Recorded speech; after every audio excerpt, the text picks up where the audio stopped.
O-Man winner shows who's boss as the blizzard of 2016 hits Rockville. Now all that's left are snow mounds as far as the eye can see. You can count on the city of Rockville to help you get through Snowzilla 2016. It's time for the February edition of Rock 11 Now. Let's get into it. 2016 started with a snowstorm of historic proportions. The blizzard of 2016 shut down the city of Rockville for days. Just in the city limits, almost 30 inches of snow fell. So now, it's time to clean it all up. And that means that the Department of Public Works is on deck and in full effect. Well, of course, this is a historic storm. We think we got about 29.5 inches. And our crews have been working since last Friday morning, when they came into work at 7 o'clock, 24 hours a day to do this. They're on shift. So I believe we've done very well. By Tuesday morning, about 7 a.m., we've had all our roads open, all our primaries and all the secondaries, and all the residential were able to get out. That was just in the first 48 hours, but their job goes deeper than just keeping snowy roads clear. There's normal day-to-day tasks that still need to be done. And since that time, we've been continuously working around the clock to clear out a lot of our main roads, getting those lanes back that have been, I call them lost lanes, because the snow has been pushed into them from the other parts of the road, and it's so heavy that we need lifting equipment. So that's what we're doing now. We're also going back to a lot of those residential neighborhoods and improving on a lot of those areas that are going on there. Plus, we're doing our normal work. We're still receiving sewer calls, water calls, and we're organized to do that. And so I believe we did a very good job. And putting that big equipment on the road takes a very intricate plan. It obviously can't be during rush hour, so the clock doesn't stop for the Department of Public Works. They burn the candle at both ends. Normally during plowing operations, we have about 24 plow trucks, not including the small pickups and everything, but we're out of that mode now. We're not using those salt boxes and those plows anymore because we can't push a lot of this stuff. We're in a hauling mode and a lifting mode. Right now we have about those 10 rental trucks we talked about, and we have another dozen trucks from the city on the road. So about 22 dump trucks or trucks that are hauling snow on the road right now. And then we have front end loaders are at a very big premium. We have 2 of our own. We have 8 contract front end loaders, plus 2 backhoes out there, and a few other smaller skid steer loaders. So all told, we've got about a dozen pieces of lifting equipment out there also, which is a pretty good sized force for our city. But again, it's very slow work. After all the plowing is complete, the challenge then becomes where to put all the snow. A lot of the snow we push on the side of the roads that can take it. That's our preference. And even when we go in there with the front end loaders, and that's what's going on right now, a lot of front end loader work, which is the lifting equipment. It has to be lifted up because it's so heavy. And a lot of times we'll lift up that lane and put it on the side of the road where there's room. Some places there's just no room for it. Or it's very close to sidewalks that have already been shoveled and everything. And so we're bringing trucks in and we have to haul it out of here. And that's a very, very slow and time-consuming process. Requires a lot of front-end loaders, a lot of trucks. And so what we have done now is taken the salt boxes off a lot of our city trucks. We've got some knuckle boom trucks that usually go around and pick up tree limbs. And we've even got some wreck and parks trucks that normally have chipper beds on it and everything. We get them all downloaded and we're hauling. And we've now brought in 10 tandem axle vehicles from a contractor who began last night helping us haul. And behind us, you see, this is at Swim Center parking lot. You see the result of this. We have mounds of snow. We have another haul area in King Farm, the Matty Stefanik Park, that us and the King Farm contractors using, and that is almost entirely filled too. So this is more snow than we hauled during Snowmageddon in 2010. Snowzilla 2016 gave everyone a run for their money. And while the Department of Public Works continues the task of the cleanup of Snowzilla 2016, Rockville, we need you to do your part too. We're still asking people to do the best they can on the sidewalks in front of their houses and everything, and if they can find the storm drains, to help us there. We know there's a lot of snow. We know sometimes that's a very big task, but we're asking people to do the best they can, just as we're doing the best we can to continuously improve. And it takes teamwork to make the dream work and to get us through the blizzard of 2016. Another part of that team, the Rockville Police Department. They were out there taking care of business, making sure that they were visible, handling calls for service. Some of the calls for service, they actually had to walk into the homes. They couldn't get there because the streets weren't just passable yet. Some of them stayed longer than normal, the elongated shifts and even double shifts because of the storm. Other people couldn't come in. The Rockville Police Department, just like other city departments, has a plan of action when emergencies like these arise. So over the years, we've learned a lot about getting our officers in and making sure that we're really prepped, making sure that we have shelter in place for people.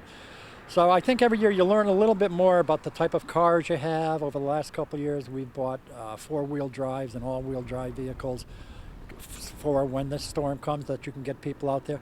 I think we're doing really well. To keep up on the latest information during snow emergencies, head to our website at rockvillemd.gov/winter weather.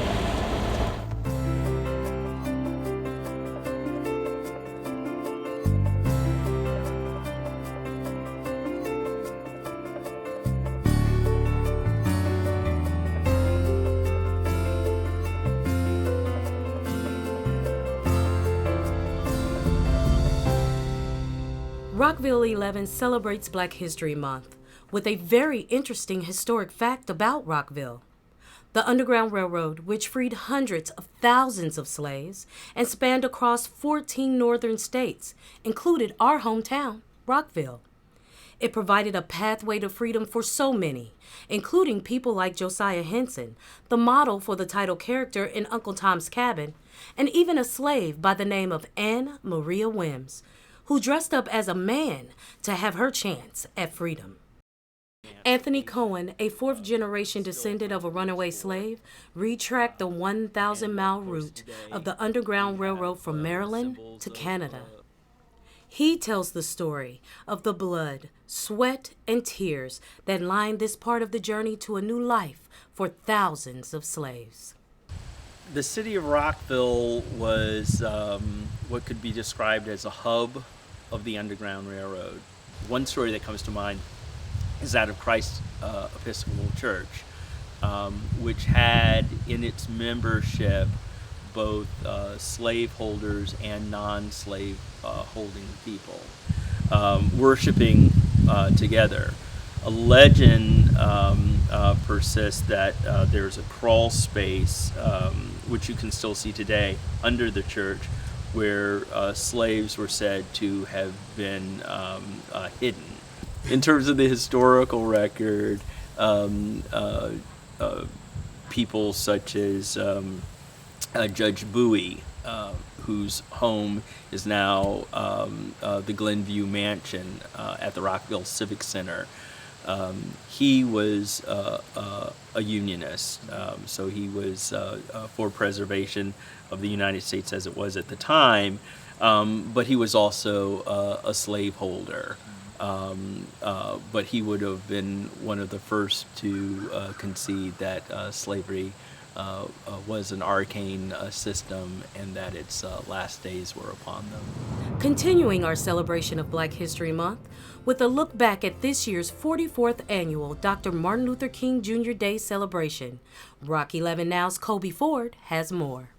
Rockville is starting off the new year by remembering a dream, Dr. Martin Luther King Jr.'s dream for racial equality. The city's celebration is a dream realized with a rainbow of cultural diversity all in one place. We want to continue Dr. King's dream, that we embrace, our differences and celebrate our differences, and we're all inclusive. We want to make sure that when we have a celebration that we include everyone and that we make sure that we keep Dr. King's legacy going, which is, quite an honor. I'm proud to be a Rockville resident because of that, because of the way we celebrate and the way we treat one another. So Rockville is one of the most diverse cities in the United States, okay? And it's got people who are poor and people who are wealthy and everything in between, and diverse neighborhoods. And yet it's a place where everybody is welcome. And I think Martin Luther King Day epitomizes that.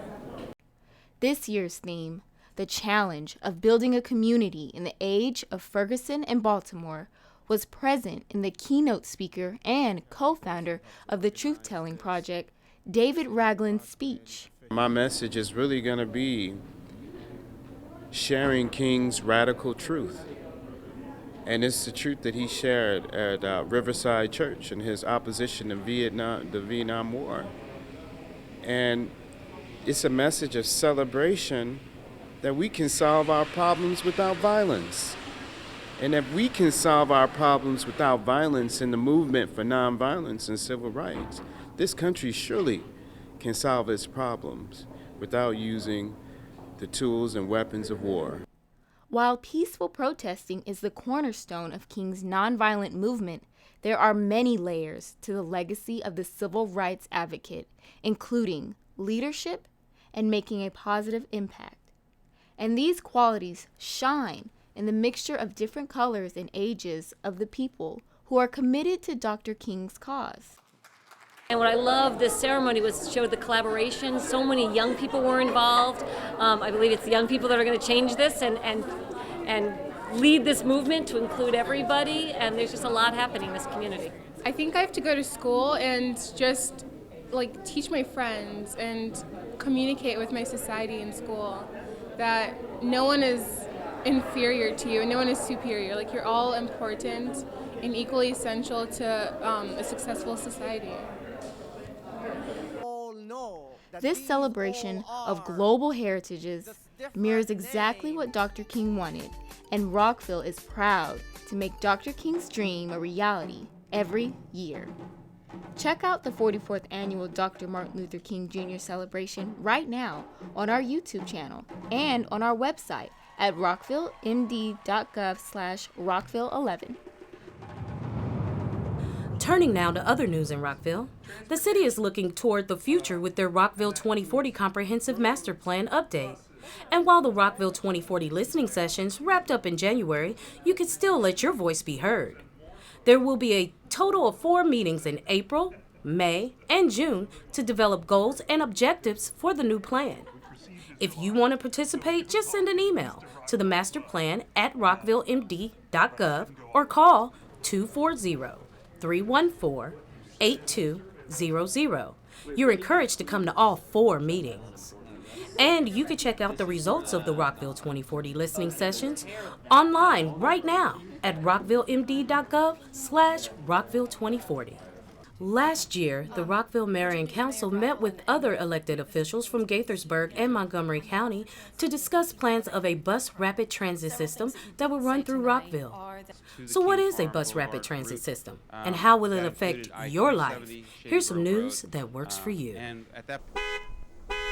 If you travel along Rockville Pike, then you deal with this every day. And finding a way to relieve stress of travel along the Pike may seem more of a dream than a reality. But there's hope on the horizon in the form of a bus rapid transit system. Bus Rapid Transit, or BRT, it's a plan that was adopted by the county. They're looking at trying to improve mobility throughout Montgomery County. And Bus Rapid Transit is something that's been evolving in the transportation field, where it's basically high-speed, dedicated buses that basically run in dedicated travel lanes. And they have the characteristics of light rail. It's not like normal bus travel, bus service. With BRT, you do off-board fare collection, then you get on, and it typically runs in a dedicated travel lane, so it's not stuck in the same kind of traffic that the rest of cars are. So it's a higher speed, higher premium kind of transit service that would basically operate throughout Montgomery County. Rockville is joining in on the study to weigh the options of having a bus rapid transit system run through 3 of the city's busiest roadways. Rockville would have 3 routes actually coming together in the city. On Veers Mill Road, there's a bus rapid transit route planned from Wheaton to Rockville Metro Station, and 2 routes planned on Maryland 355. They basically come together at the Rockville Metro Station. So what does all this really mean for you, Rockville? Across the country, bus rapid transit systems are being built to provide a more cost-effective, fast, reliable way of transportation. Maryland and Montgomery County will join the likes of New York and Chicago in providing this state-of-the-art way of making your commute less stressful and more conducive to your everyday life. Like the recent construction of the BRT in the Ashland Park corridor in Chicago, the Montgomery Bus Rapid Transit System would be a light rail line that would enhance your travel on Rockville's busiest roadways, like Rockville Pike. Not only that, But the MCBRT would help thousands of people get from A to B without the hassle of stoplights and traffic jams.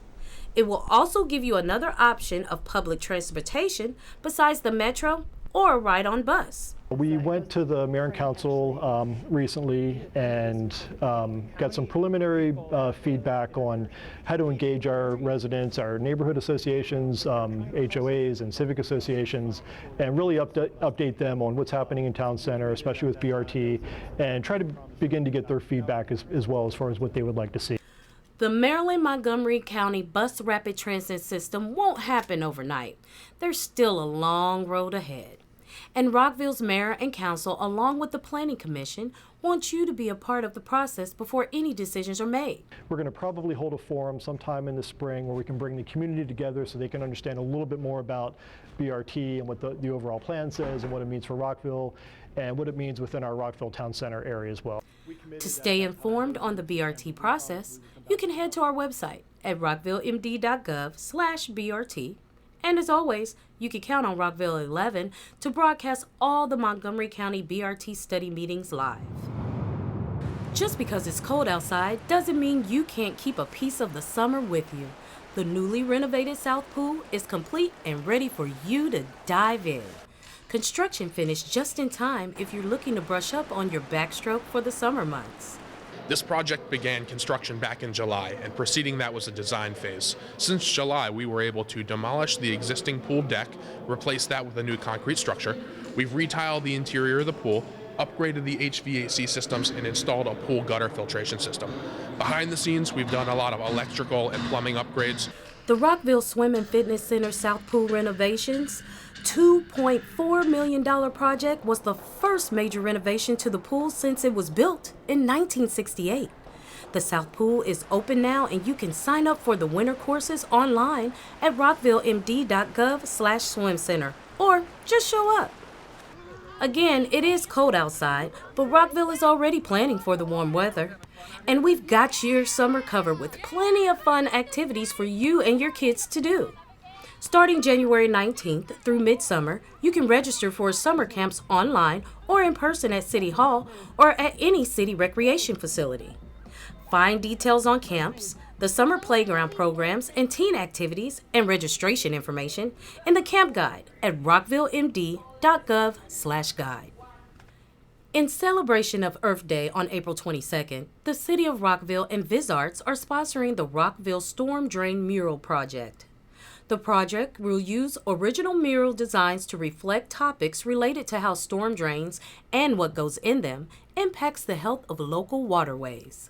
We're looking for artists, both amateur and professional, who have an interest in the environment and would like to help us with this unique opportunity to educate the public on storm drains, what goes into them, and how our collective impact affects the Chesapeake Bay and local watersheds. You can contact me if you have specific questions, and we would like them to be submitted by March 14th.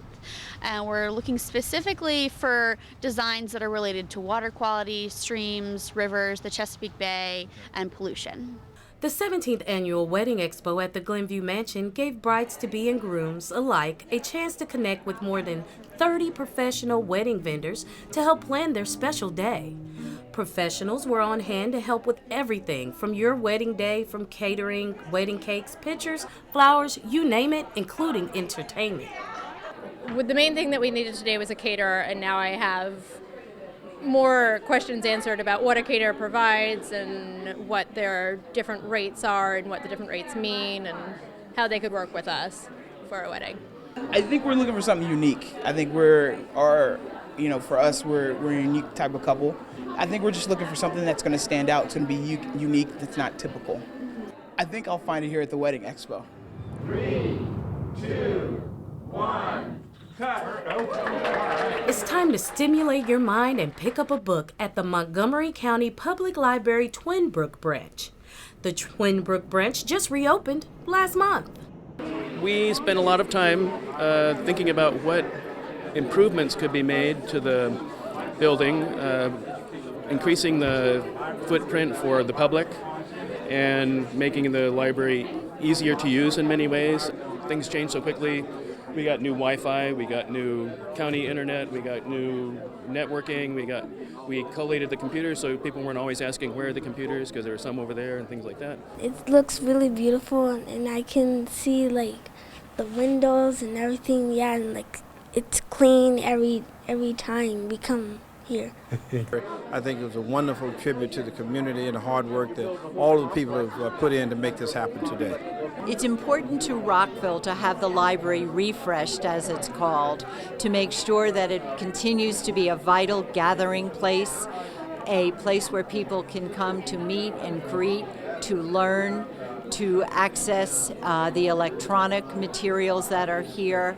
This is an important place that has been here for decades, and it needs to continue this way. There's always some great things happening at the Montgomery County Public Libraries.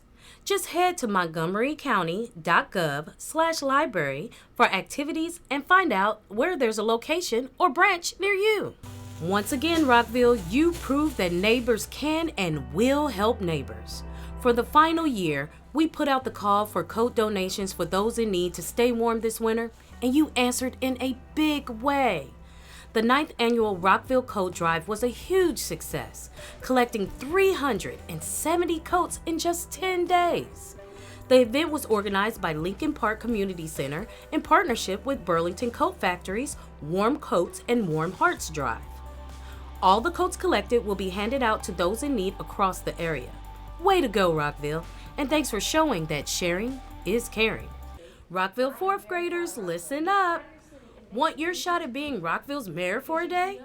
Then take part in the If I Were Mayor essay contest, brought to you in part by the Maryland Municipal League and the Maryland Mayors Association. The theme of this year's contest is Rising to the Challenge. You can learn more about the contest by heading to mdmunicipal.org and selecting Mayor Essay Contest under the Programs and Services tab, or call the City Clerk's office at 240-314-8280. And speaking of our mayor, you can connect with the mayor and council at any of their many meetings during the public forum session of the meeting. You can even drop in on the mayor and council at City Hall or email your thoughts and concerns. All the information is right there on your screen, and you can always head to our website at rockvillemd.gov/mayor-council for all the details. The Rockville City Police takes the plunge once again to support the Special Olympics. For the 7th year, a team of Rockville City Police officers took a dip into freezing waters of this Chesapeake Bay for a very worthy cause. The city's been participating 7 years in the event, and this is the 20th annual MSP Polar Plunge, so it was a pretty big deal this year. My son is autistic, and he has participated in Special Olympics since he was 8 years old, and watching him thrive and being able to do activities that most people would take for granted, it's a very important thing, and I think raising money so that athletes can participate at no expense to them and their families, it's a very important thing. I could not get out of the water fast enough. It was frigid. The importance is what it's all about.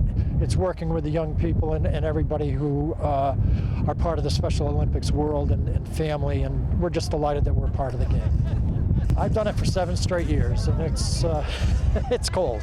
About 3 or 4 years ago, it was probably in the 40s, and it was good. I think one of the first years we did it, it was about 9 degrees out, and the water was a temperature of about 21, 22 degrees. It was a tough year. This one wasn't so bad, but it's pretty windy out here. It's actually a relief to get away from doing all the blizzard type stuff and being here with all these great people doing this for the Special Olympics. This is the 20th annual Polar Bear Plunge benefiting the Special Olympics of Maryland. And finally, the men and women who work here at the City of Rockville make it their mission to make sure your city is safe, clean, enjoyable, ultimately making it one of the best places to live in the country. Every month, we're going to put some faces with names and close our Rock 11 Now broadcast with a snapshot of the teams that make the Rockville dream work. It's time to take Rockville roll call, and it's only fitting that the Department of Public Works is on deck. The most important part about doing this kind of job is just being patient, making sure that the streets are fully covered, making sure everyone's around you safe, keeping yourself safe, then the equipment safe, the people around you. That's the most important thing. Taking the time, making sure the residents are happy, at the same time we're happy in return. And it's all in a day's work for these guys because your safety is their priority. They are always working to make it better and to make Rockville one of the best cities in the country. I think it's more snow in one shot as opposed to one right after another, so the cleanup will be, it's going to be a challenge, but we got plenty of equipment, good guys, so I'm confident. I'm not worried about it at all. Just preparing mentally, it's going to be a real long day. I actually just finished working 32 hours straight now. Just got to, get ready for it. It is what it is. We got to get out here, get it done, push the snow, keep the streets salted so everyone stays safe. Just taking my time, making sure that I'm being safe and keeping everyone around me safe for the most part. And to stay informed during these winter months, head to our website at rockvillemd.gov/winterweather. There, you'll find everything you need to know to stay prepared when bad weather hits. And with that being said, roll call's complete. Rockville Department of Public Works is present and accounted for, putting in the work. That's going to do it for this month's edition of Rock 11 Now. You can count on us to bring you all the latest Rockville news. And be sure to like us on Facebook, follow us on Twitter at Rockville11, and subscribe to our YouTube channel. I'm Catherine Dantzler, and from the entire Rock 11 Now team, until next time, Rockville,